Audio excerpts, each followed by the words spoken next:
铁皮打包机使用教学：首先将铁带短的这一条重叠并放在下面，短的这条记得要预留一小段，就可以拿起你的铁皮打包机，拿的同时要压住握柄，就像这样。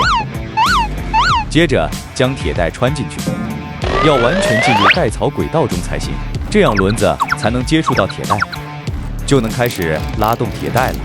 你右手只需要前后，就能把铁带慢慢的拉紧，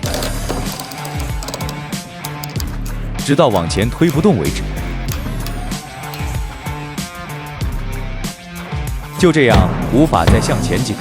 这里插播一下这根的功能，这根是释放杆，你压住后就可以往前推，等同是空档的作用。因为现在是紧的状态，往前是推不动了，只需要按住这根就可以前后了。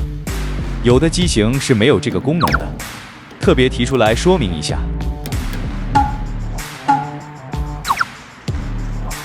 我们把铁带束紧后，就可以接起来了。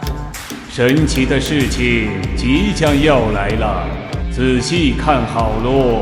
现在要将两根杆子前后互推，就像这样，右手往后拨，左手往前一推，听到“啵”的一声，就代表完成了。